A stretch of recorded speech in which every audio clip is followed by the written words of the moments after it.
Well, I'm joined now by Honorable Fred Agbedi, who was on the floor of the House of Reps earlier today and saw all of this play out himself. Honorable, thank you for joining us on TVC News at 10. The government has been clear that you're welcome, there is no LGBTQ clause in this agreement. The NBA also corroborated that stance, saying it was consulted, to look through the agreement. What really is the concern being raised by the House of Representatives? Well, first, we must understand how the Parliament works. The 10th House of Representatives, and as elected representatives of the people, we speak for the people, we represent the people, we carry the interests of the people.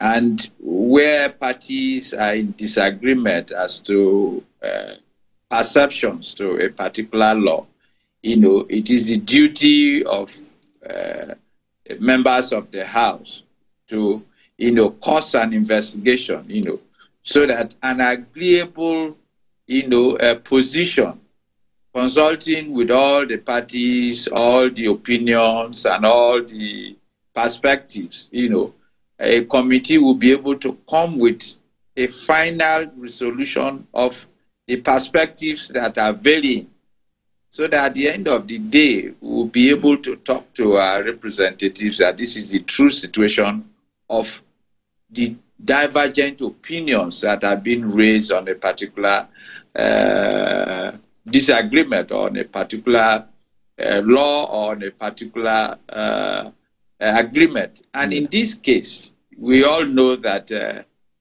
it was an investigative motion that was moved by the Deputy Minority Leader in the House this morning. I'm shocked and surprised that at some point emotions came into the debate, and I also saw some religious perspectives playing out in the debate, which ought not to be. In the standing orders of the House, once it's an investigative motion, it is supposed to be mandated to a committee that will now investigate and report back to the House. The House will now take a uniform recommendation, a uniform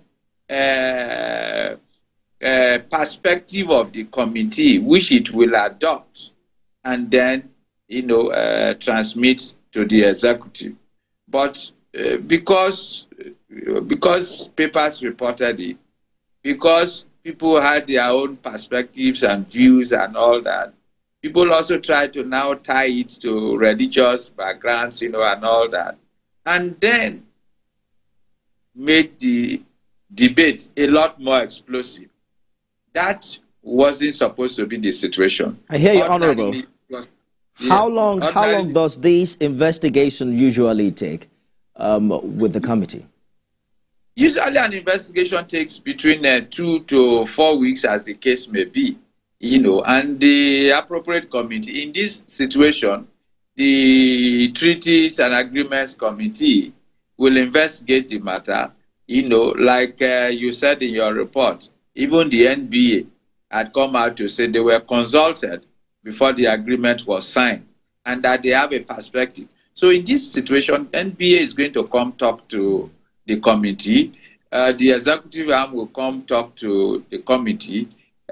Some other stakeholders who are knowledgeable, who are professional in these areas, the foreign department will also come, and then they are going to place it side by side with what our laws say, what the Constitution says, what other laws says, and then what the international laws about some of these treaties and conventions are. And then, of course, they will come out with a recommendation for the House to adopt.